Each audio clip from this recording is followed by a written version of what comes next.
Chapter 3, The Jewish Age. So the Father began his wheel of salvation rolling. He called first the Jewish people and the Jewish age through Abraham, a descendant of the fallen Adamic race. That was from 2001 BC to 70 AD. That took about 2070 years. God was dealing with man, the fallen Adamic race, so that he could restore him to his former purpose and intention, and that is, his words can live in man, and that man will become a spiritual being when the maturation of those instructions and revelations and words of God will be completed in man, and man will have a complete understanding of who his Creator is. A covenant was made with Abraham that out of him the Almighty Father would produce a great nation, Genesis 12:1-3. The Father, in effect, told him, "Out of you will I produce my people and from you will come the righteous seed." Thus, Abraham propagated. Isaac came who begot Jacob. From Jacob came forth the 12 tribes of Israel, the first chosen people with whom the salvation plan began. Out of Israel, the Almighty Father wanted to produce a spiritual nation. But these people didn't get it. Instead of them accepting and obeying the Father, they rebelled against him, through their own freedom of choice. Those tribes around them always enticed and tempted them to become like them in pagan customs, in pagan practices, especially the worship of other gods, which is an abomination in the sight of Father Almighty. They always provoked him.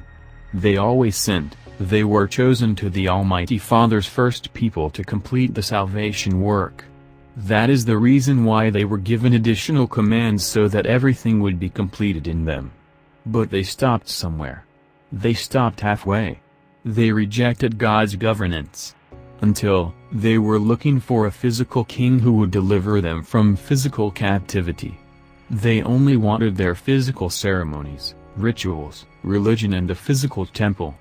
They did not want to go farther, and so, salvation stalled midway. Collectively, Israel was called a son, Exodus 4:22. Jewish people, as a nation, would have been the body where the Father could restore his Spirit.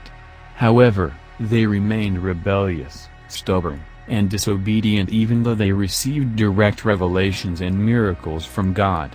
If they were only obedient, they would emerge as the Son of God from the fallen Adamic race and it would not be necessary for Jesus Christ to come. If he was able to produce that from the fallen Adamic race, then salvation would have been completed in the time of the calling of Abraham and his descendants. But it never happened. Israel was under the Egyptian bondage and cried for a deliverer to free them. The Almighty Father heard the cry of his people and called Moses. He was trained for 40 years in the backside of the wilderness, and sent back to Egypt to deliver God's people from the hands of Pharaoh with the message, "Let my people go." As Moses led God's people through the wilderness to the land flowing with milk and honey, or the promised land, God's presence never left them. Exodus 13:21-22 says, "They were guided by the pillar of cloud by day and the pillar of fire by night." That's how the Father dealt with them. The Father's plan never happened in the Jewish age. Israel wanted to become like other nations and requested for a human king, as said in 1 Samuel 8:4-8. So, the consequence of the rejection was, they would be in bondage. The Father's plan was thwarted. He couldn't deal with them directly. Temporary arrangement. After they were freed from the Egyptian captivity, the Almighty Father commanded them to build a tabernacle in accordance with God's commandment to Moses. It was a movable structure which they brought with them as they moved from one place to another in their sojourn in the wilderness.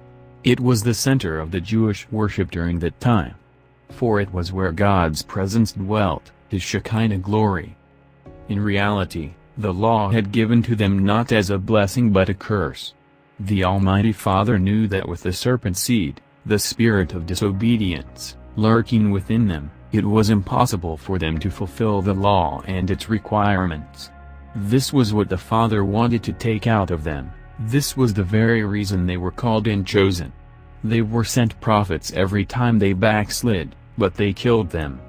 Until God swore in his wrath that they shall not enter into his rest, Hebrews 3:11. The Father wanted to give them the spiritual component which Adam lost when he succumbed to the devil's deception. But the Israelites never realized that the temple-centered worship was just a shadow of the things to come. Why is it a shadow of the things to come? It was just a temporary arrangement because the Father's original plan was not to dwell in buildings made with hands but in his body. But the temple became their everything, it became their power. They became so attached to their religiosity. To them, their religion, rituals, temple and tabernacle were enough. They did not want to continue accepting further revelations coming from God.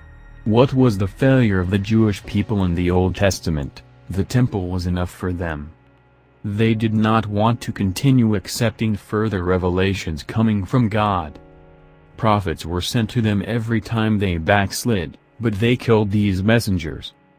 No one was qualified among the Jews. The Jewish people remained physical.